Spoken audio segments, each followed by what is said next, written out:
don't want to use something that's slippery or something that might fall over. I like an elevated foot target because when they go to it, they have to lift their front end up a little bit. And they have to lift. So however you want to teach it, you know, I mean, you know. If your dog doesn't want to put their front feet on the bucket, then get a bigger bucket or get 2 buckets. Okay. And I expect him to put his front feet on there and you stay until I release you too. You stay until I release you. What if they don't want to do it and just learn what they're keeping? Yeah, then you just have, yeah, kind of like. That's why we can get freestyle drop. It literally will take you probably a minute to teach. Yeah, It's quick. You might, then you can get a big bucket too, like it's really hard for them. Not Oh my gosh. He's like, that's my bucket. He likes his bucket. Yeah, they have double size of those because I use the double size rubber ones for the sheep, so they have double they size. His bucket. Okay. So why I like the bucket? So exercises that I want everybody to do. Okay, so you get your dog going to the bucket, you know, practice the bucket. And then I will start setting them up and teaching them to drive forward. Okay. So when I want my dog to go forward, my arm goes forward. I will release him, and then I will draw my path to the bucket, and I will look and point at the bucket. Okay. Pause. Oh, look at him. Okay. Now, is this what is the purpose of this? Drive it forward? So he's learning how to drive forward. Drive forward? He's learning how to go to a target, and he's learning my body language and my verbal cues. Okay, go pause. And he's going to stay until I release him. I will keep my arm up. Give him a treat on the bucket. Okay, let's stop. I don't want you to do this. Come here. Don't do this. Okay. Okay, pause. Good boy. Alright. Good boy. You gotta keep moving.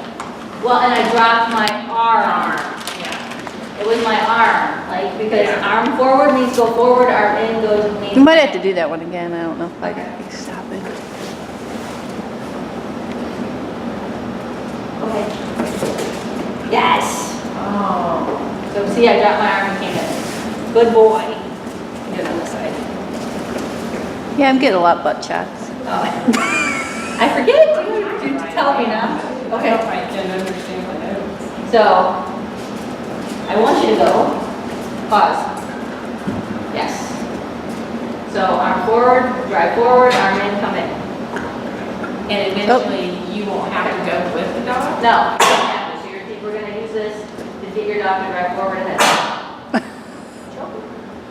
Now, is this exercise called something? Well, Well, I was gonna write it down. it's on my, I put it on my notes. Okay, so once you get your dog driving to the bucket, we're all going to do this. But this is how you start teaching distance. Okay, so just from this, my dog is going to learn a lot. So I'm going to laterally move away from him, and then I'm going to drive him to the bucket. So I'm going to lead him sideways, I grab his nose, okay, pause, and I will move and drive there, and then come in and give him a treat on there. Okay, so that the dog is getting used to you being laterally farther away, and you are getting used to your dog being farther laterally away. Okay, it's really more about you than the dog, but it's really helpful. Lateral distance is your friend. You want to get as much lateral distance as you possibly can in agility, because the lateral distance will get you forward distance, right? So because if you're right next to your dog or right behind your dog, it's really hard for them to see you drive forward. But if you have lateral distance, they can see you better. Okay, so try to really work on getting lateral distance, even if you just take one step away from your dog. It will help your dog drive forward more. Okay, and this is how you can start working on it, away from equipment, doing this. All right, so once your dog is really comfortable, farther, laterally, you can send them forward. The next step is getting behind your dog, because a lot of times I'm behind my dog and I have to drive my dog forward, right? So I have to get behind them. Okay, pause. So he even hesitated a little bit. Okay. And so this helps teaching them to drive forward. Okay, pause. Pause. Yes, good boy. And I could have said go there. so that he learned go pause. Okay. So I mean, even with him, major distance dog, that's hard for him.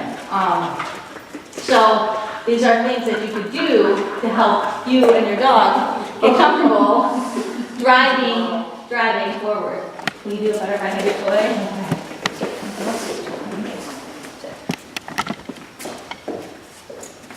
Okay.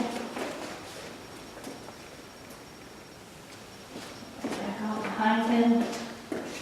Okay, pause. Okay, yes, good boy. So then they learn it. So you can use a toy once or two, you don't have to always run in there. But he's gonna stay there until I throw the toy, and I say, okay. Okay, then you can even add more buckets. If you can put it, one out there, you can go back and forth, or you can start practicing like, okay, discriminations. So, okay, pause. Okay, yes.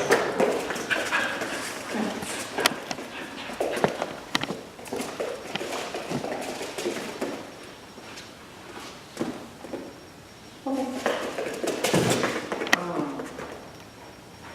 Pause. Okay. Pause. Pause. Yeah. So like anything that you can do what you're gonna do on the course, you can practice with your buckets. So that they learn your body language, your verbal cues, your motion stuff. Yeah, see, your puppy can know everything before he even does equipment. And he will, my puppy will know all this before he's almost 7 months old now. He knows the buckets, I haven't done 2 buckets. But before he sees equipment, he's gonna have the handling. He will understand the body language. Because this groundwork stuff is more important than friggin' obstacles. The obstacles, it's the path between the obstacles that matter. You train the obstacles themselves, but it's the path getting there. Yeah, anything you can think of. I mean, the sky's the limit. Send your dog, you can put a couple out here. And it's good putting a couple out because they have to really follow your body language. Like we were doing with Amanda. If I want you to go there, I'm pointing there. If I want you to go here, I'm pointing here. And the cool thing about putting the buckets out, or even you put a toy out, is it gives you a visual, going back to the visual thing, right? It's very clear. I want you to go there. I want you to go there. As opposed to if it wasn't there, what am I this is it really gives you a visual to point at, and it makes you handle better and be more consistent with your handling if you have those visual cues out there. I need you to go there, I need you to go there. Are you going to talk about cues? He's learning to stay too. He should stay until I release him. Okay. So how we can start working the distance is, okay, I'm gonna set him up farther and farther away so that he learns to drive forward. Okay, good. Now I'm gonna work lateral distance. So I'm close to him, I sent him forward, but I'm going to move laterally away now so I can work my lateral distance to teach him to drive forward. Give her a spy.